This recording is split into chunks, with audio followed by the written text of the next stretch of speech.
week it was, and now we've downsized and some things we've done different now. So, and I kind of left y'all hanging because they pulled up in the driveway, and I don't like anybody watching me as I'm making videos. It just makes me self-conscious and uncomfortable. So, even going back and reviewing my videos and looking at myself, I don't like it. So, but I have to do it. So today I'm going to, it's already getting hot out here. I came out here early this morning and it was chilly. Now it's getting hot. So I'm going to finish that little clip up right now. And today my project is going to be planting corn and some sunflowers and hopefully some marigolds and some zinnias to go in some spots. I know I'm going to get the corn in the ground today. I've got to. But if I get to the others, okay. If not, it'll wait till another day. But this is my project for today. Sorry, I know that makes y'all swimmy headed. I don't want somebody else to do my filming for me. I couldn't, I'd just rather do it myself. Maybe one day I'll get the courage up to, and I don't know why I have a problem talking or somebody videoing me, because I'm the camera person in the family. I'm always getting the camera out and videoing other people, family get-togethers, things, you know, special events, stuff like that. I'm always getting the camera out, videoing my granddaughters just playing and having fun. But when it comes to the camera on me, it just makes me kind of nervous. And I don't know why, because I grew up singing in church all my life. And even in adulthood, my kids were babies and young kids, and I've always sang in church. And getting up in front of a group of people, yes, I would still get nervous. I'd get so nervous. Even in a church I'd attended for all my life, just about my young life, until we moved, you know, to where my husband's from. And I would still get nervous getting up and singing in front of people that has known me all my life. I don't know. I guess maybe you get used to it, and I guess maybe you don't. But getting up in front of people does really make me nervous, and I get so nervous I could just about, you know. So, but yeah, I'm trying to do this the best I can. So y'all just hang in there with me. Maybe one day I'll get the courage to ask somebody to video while I film, and you can get better close-ups, and you can get, you know, without the camera shifting to and fro, you know, and getting motion sickness on me. Maybe I'll get the courage one of these days to get me a camera person. I don't know. Maybe I can get my daughter-in-law to do it one day. We'll see. Y'all just be patient with me, okay? I'll just work with me, people. I'm going to finish that little clip that I got started on the showing you how big our garden used to be and how we've downsized. And I'm already getting tired this morning. I got my one of my boys out here to help me do some tilling and stuff, because over the years I've got to where I just can't hardly run my tiller anymore, or my husband to do it, and I just have to be careful and just do what I can do as I can do it. If I get tired, I got to know my limits. But I'm fixing to start planting the corn, and I'm going to show you exactly how we plant it, and then let me get this started. Let me get up from here. I got set down, I can't get up. So let's see. I'm going to show you how big. I got to get back some, because you may not get it all by the time I get it in here. So I'm going to step back, and I'm going to show you how big we used to be, and then now how much we've downsized. So let me turn this around. I'm going to turn the camera slow so you don't get sick on me. Okay,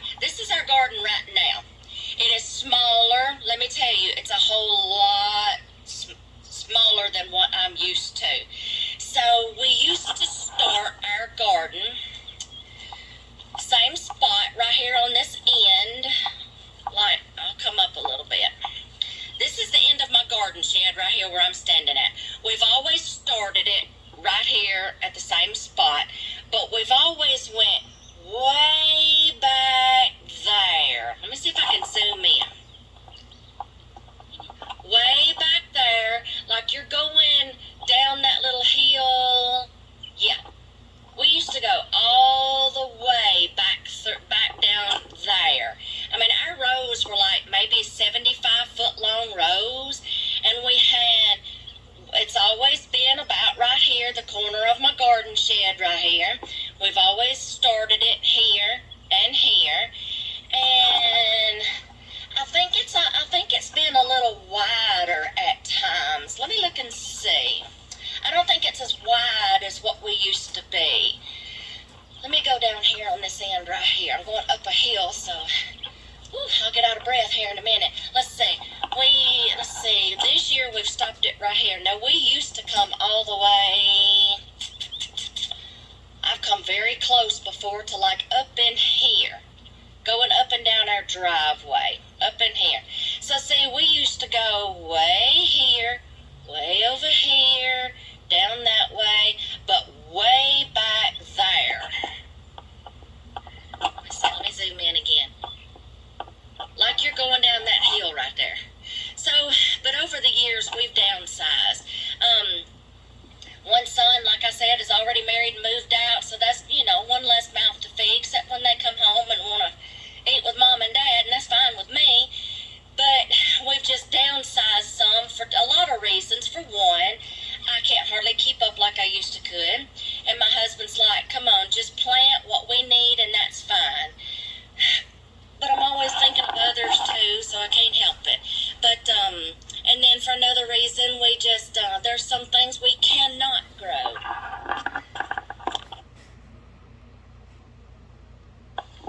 Sorry, y'all, I got interrupted there for a second.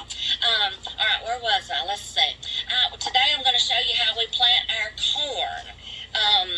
It's just real simple, but I mean, if, a lot of people just starting out wants to know how to plant it, so I'll get you started showing you how we plant. Like I said, this is the first time we've ever had this electric fence up here. Critters we have deer passing through here all the time.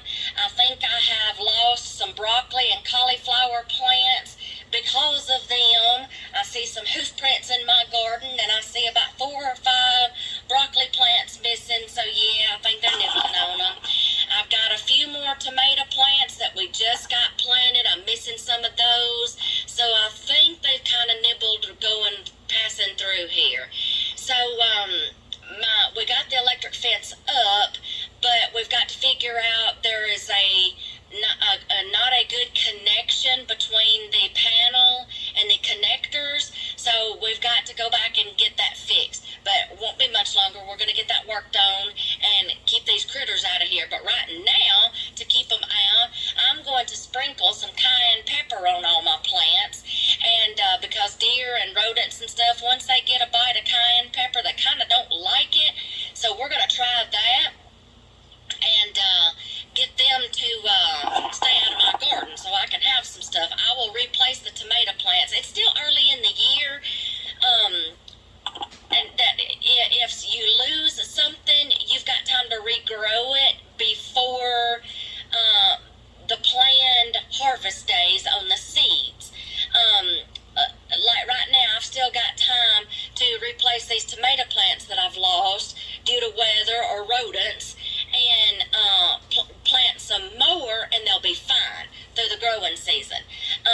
This is the corn that I planted a few weeks ago. We stagger our corn, so that way it's not all coming in at one time. Because when you get ready to harvest corn and you get ready to shuck it and silk it and cut it and freeze it, whatever you're going to can it, whatever you're going to do with it, you got to work quickly because corn will start turning sour, and you have to keep it hydrated or it starts drying out really quick. So we stagger our corn when we plant it. I planted some 2 weeks ago. I'm fixed to plant 2 more rows. A week or maybe 2 weeks from now, I'll plant 2 more rows.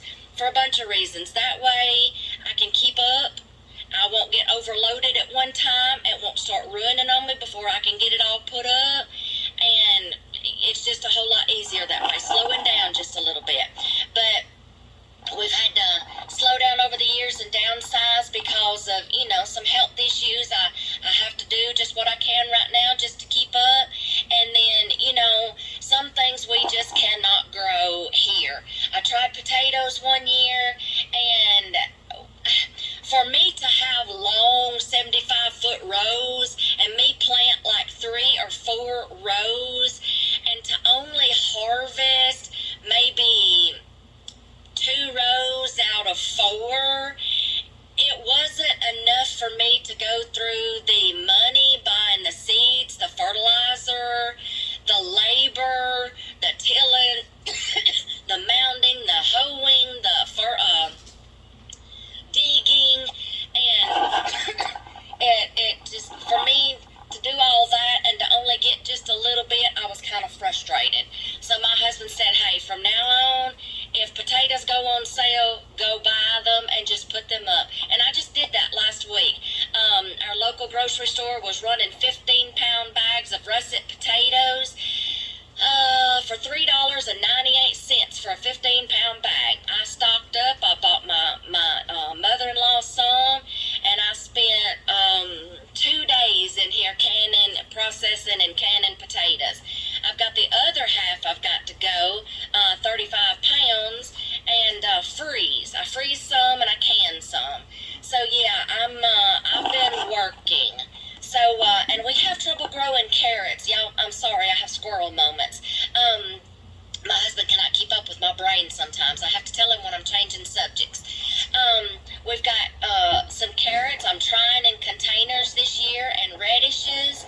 So we'll see. I cannot grow carrots in my ground because I'll show you why. We can disc up and it looks nice and powdery, all like this and pretty. Then, after some rain and some drying up, we got to disc this up right here because I don't like grass in my garden. But after everything dries up, it just gets kind of hard packed. And carrots have to have an aerated soil, and they have to be able to stretch out and grow long and all such as that. And my ground gets too compact for that, for carrots sometimes. So I'm trying to grow them right now in some containers, and I'll show you. I just found some old water barrels that was warped, and I'm like, hey, let's use these for something. Got some growing in here, and I got some growing in here. So we're just going to see, and these are kind of deep, so they've got room to spread, and there's a different kind of soil in there. Yeah, see how I'm kind of missing some broccoli plants right here? And I found some hoof prints right over in that corner this morning. So they're coming from that direction. So they got to stay out of my garden. Got some cabbage going here. Down this row right here, I've got squash and zucchini, and I got some watermelons all down in through here. I'm waiting on them to pop through the hay. I got my peppers here, some tomatoes here. I'm missing some little splotches in here where we just got these planted. So I think they've come in here and just kind of roamed around in my garden. I'm going to get their little white tails here if they don't stay out of my garden. But let me go over here and get my equipment and my seeds and stuff, and I'll show you how we're going to plant some corn. I'll show you some equipment that I use. We bought one of these. It is a little triangle spade and like a hoe, but it's just a little spade. I use this to drag down the row to make my trenches down my row. If you're pretty good at straight lines, going backwards or something, good. If not, you can always tie you like a little stake at the end of your row and tie you like a little piece of yarn or string or something like that and get it straight and then run down like, let's see if I can show you here by this wire. My fence is cut off, so put you up a string, tie it from one end to the other down your row like that, and then run your hoe up under your string like that. That way you'll know you're staying in a straight line and your corn rows will be straight. But I just kind of eyeball it, and I'll go backwards, and I'll run down the aisle, and I'll just keep looking up occasionally. And so far, so good. My rows are pretty straight. But I use this to dig my trenches with. Now, to go back, or you can use the side end of a hoe. I use this. I use one of these metal rakes to go back and rake the dirt back over my rows. And I'll show you how I'm fixing to do that. I'll give you a demonstration. Alright, y'all, I kind of got lucky today because when he ran my tiller through my garden, where my wheels ran down through the dirt, it kind of left me like a nice little row. Let me see if you can see these divots in my dirt. See the wheel tracks? I kind of already got like some trenches going on here. So I'm just going to follow a couple of, leave me some tiller space in between rows. Because I use a tiller down through my rows to keep the weeds out. Let me get over here in my corn. I'll show you what I'm talking about. Like, here's a row. Now see the camera. Here's a row. Here's a row. This is my walk down space. See my little sprouts of corn down in through there? Alright, I got me a walk space. So leave you enough space in between your rows for walking. Okay? And tilling. So I'm going to come over about this same amount right here. So give me, ooh, I can't see in my camera. The sun's shining on it. Right there, I think. Alright, so give me over a tiller space. Start my row. Yep, I'm about right here. And I got me a little divot right there where my tiller wheel was running. So I'm gonna take my little nifty tool here, and I'm gonna go down this way. Let's start at the end where them others are. All right, and I'm just gonna run my hoe down through here and drag it, make me a trench. And I'm going to do that till I get all the way to the end, and then I'll show you how we drop our corn down the trench. Yeah, I did it. Okay. I'm sorry, y'all. I'm out of breath. Let me go by my stand back here and let you see what it looks like. Okay. You see my two little nice little rows right now? Whew. I went down this side, turned, gave me a tiller width, or big girl width, and then I come up this direction, drug it all the way up this way. Now if you get a little sideways, that's okay. This is why I mark the end of my rows with something, a stick, a log, something to mark my rows, to where that way when they start growing, or before they start growing, I can see where my row is supposed to be, and I'll know to stay off of it. I marked all my rows this way. Yeah, excuse me. See, I marked that one when it started growing. Now I can recognize it. Now that something's growing and seeds pop through the ground, I can remove these logs. When I planted my broccoli and cauliflower, I did the same thing. See, I still have some rows right here, which I'm going to have to uncover these. I got a log right here, but you see my squash and zucchini has not come up through the ground yet. So we're still having to just kind of guess where things are at right now so we don't step on them. Same thing down this row. This is my squash and zucchini row. See, nothing's popping up yet, but I need to keep my markers here so I'll know that's my row till things starts popping up out of the ground and we don't stomp on them and stuff. I think this is my watermelons right here. See, they haven't popped up through the hay yet. So, you know, that's why I mark them at the end of the row. See, like right here, I planted all my broccoli and cauliflower, so I knew that's where they were at, and I follow my row so I don't step on anything. And I do plant my broccoli and cauliflower kind of close together, so that way they can grow, they can expand out, because they're going to get big, but they can help shade each other, and shade underneath and keep the weeds out. Alright, now I'm going to show you how we drop the corn. Have y'all ever read the Little House in the Big Woods books?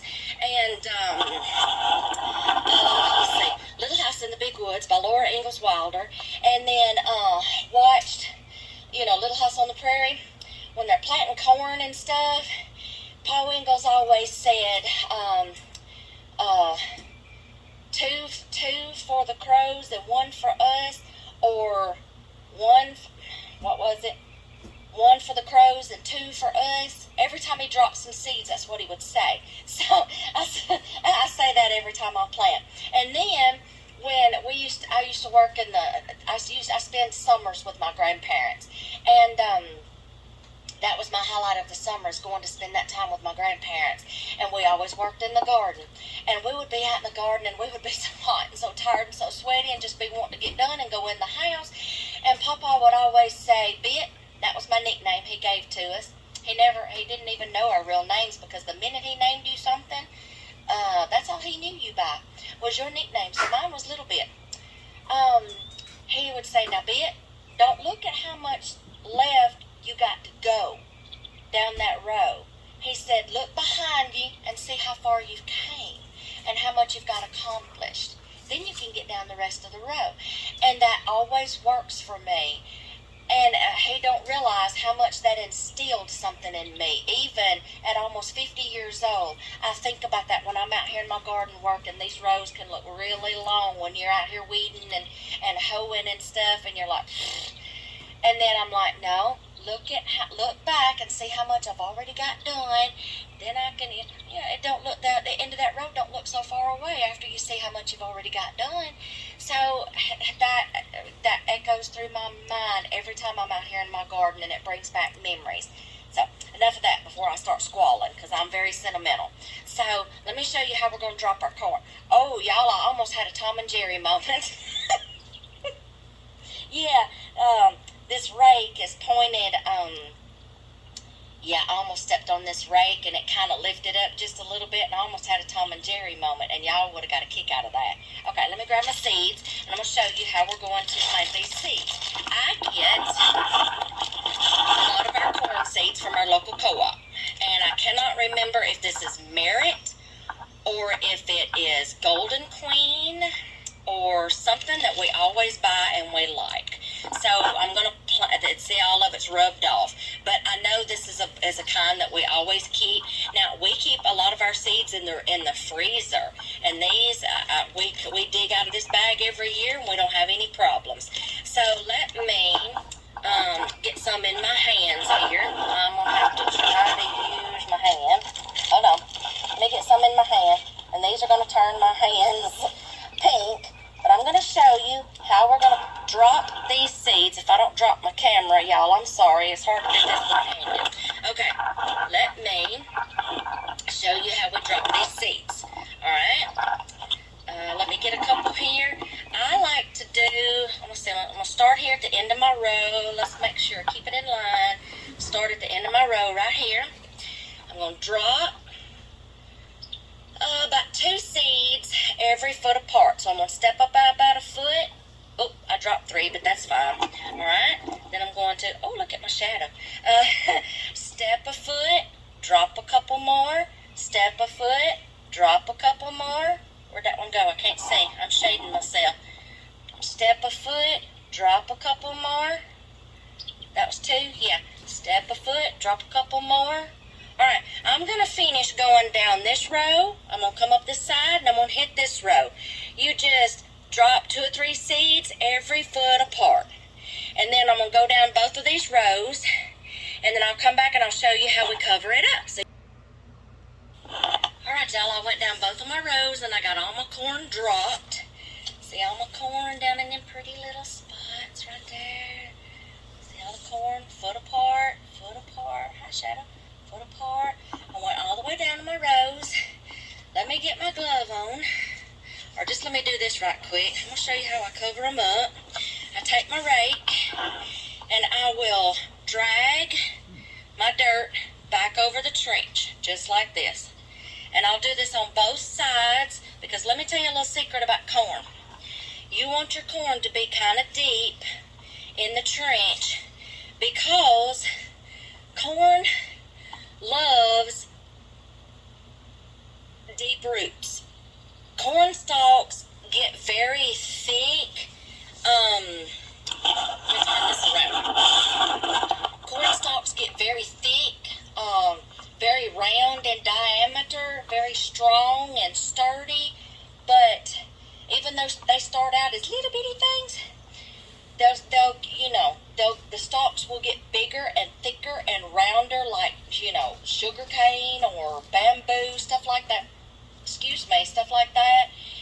You're going to need, they need that strong root structure and deep root structure to grab a hold to support these strong stalks that's going to be growing. And they need to be able to withstand severe temperatures, not temperatures, but severe winds and stuff. You don't plant them deep enough, and it's just going to blow your corn plumb over, and it's just going to jerk your roots and all up out of the ground. So you want your corn to be buried. You want your trench deep. When you drop your corn seeds, you want your trench to be deepish, and make sure you get enough dirt covering on the top of them to give them a good start and a good root system to grab a hold and a good foundation. So I'm going to show you just a little bit more. Tom and Jerry, how I cover these up. And then I'll tell you what I'll do. Let me get on this other side. I raked this way down it. Now I'm going to let me turn this around. Now I'm going to get on the other side of the row, and I'm going to rake up and just make like a heel, and I'll be able to see my row. So see, I scooped from both sides, and I'm covering up my seed, and I'm just going to weeble wobble back and forth down this row and cover up. See how I got it right there? Now I'm going to swap. I'm going to come on this side, and I'm going to go back and I'm going to do the same thing, rake from both sides. See how it's kind of mounding up and heeling up, and you can see your heel now, and you'll have a long row. You'll know where your row is if you don't want to mark it, but your corn will be buried deep enough, you know you got a good foundation. So I'm going to go down the rest of my 2 rows right here, and I'm going to get these covered up. Then I'm going to take loads of hay from right over there from that hay bale, and I'm going to start covering up my corn just like I did this row right here to cut down on tilling and hoeing. This is something that we're doing this year that's different, to cut down on the weeds and stuff in my garden, because I have not had to get over there, not one time.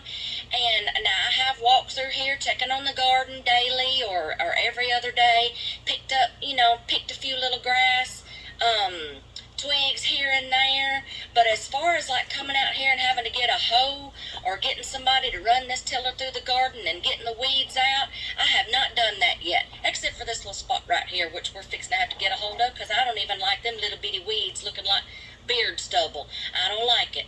I like to have a fresh tilled garden like this and weed free all summer long.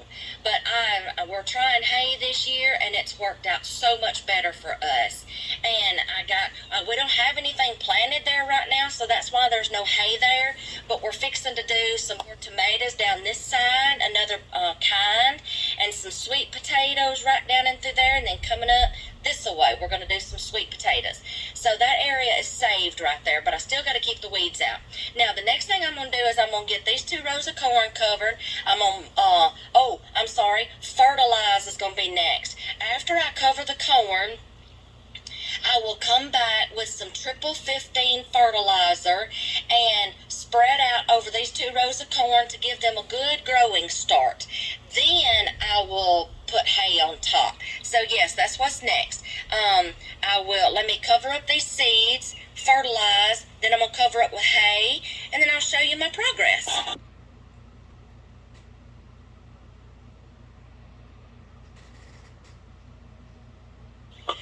Alright, y'all, I'm going to show you. This is my fertilizer bucket right here. Let me put this down so you can see. This is my fertilizer. It's a triple 15 fertilizer. And I'm going to go down my row, and I'm just going to kind of like take a handful. Wear you some gloves, please, when you're messing with fertilizer. It can burn your skin. I'm going to go down my row, and I'm just going to kind of broadcast, just like this. See how I'm just chunking it out through there? You just broadcast it, get some more. Let's do some more. See, I'm just taking it in my hand, and I'm just going to chunk it and go down this way with it, like it. Okay? It's just broadcasting, fertilizing. Then I'm going to go and I'm going to start getting hay, and I'm going to start covering up down and through here. Whew, I'm starting to get tired. So let me finish that, and then I'll show you what my progress looks after that. Whew. Lord have mercy, y'all. Y'all just excuse me for a minute. I'm a little lower to the ground right now because I'm kind of sitting down on this hay just a minute. I am tired. But we made progress. I got those 2 rows covered up with hay. Woo, y'all, for older people that wants to do this, y'all, and is still doing it, know your limits. Know when you just need to sit down a spell and take a break. I may get some sunflowers planted today, and I may not, y'all. But at least I got this corn in the ground. Had another week and a half. Hello, farm kitty. Another week and a half, we're going to get this other 2 rows planted. I'm going to do just a little patch of sunflowers right over here, and I think I'm going to call it a day, y'all. I'm exhausted. I'm going to get my son to put my tiller back up for me till another day. But I'm just Gonna take a little rest right here on this hay just a minute and just kind of sit here a minute and catch my breath. Y'all, just a safety warning, y'all, if y'all are doing this in the heat of the summer, please know your limits. Listen to your body. Don't get dehydrated.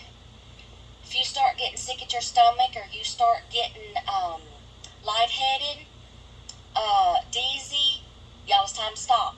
It's time to stop. It's past time to stop, okay, because you've done got dehydrated. Don't let yourself get to that point. I have done that before. My husband gets mad at me all the time because he's like, you should know better. There's sometimes he's out of town when it's this time of the year, and I'm doing a lot of this by myself, and he gets mad. Sorry, y'all, I'm spitting up hay dust. Sorry. Ooh, farm girls need to know how to spit too, okay? He gets mad at me a lot because I get out here and I get to doing stuff, and he's like, know your limits, and I'll get out here and I'll get lightheaded and I'll get dizzy and dehydrated. And when you get to the point where you get to your backyard and you're crawling on your hands and your knees trying to get to your back porch and get in the house, I think that's way past your limit. You know, I've done that before. And my son was like, Mom, why didn't you say something? Why didn't you call me? Why didn't you text me and say, come help me? Y'all, I'm independent. I like to do things on my own. I'm stubborn. I'm hard-headed. I'm as stubborn as a mule. And I like to do things my way. I like to do things on my own time. I don't ask for help. And that's just me, y'all. I'm just stubborn like that. And I like to get it done. I don't ask for help unless I just absolutely have to. It's a pride thing.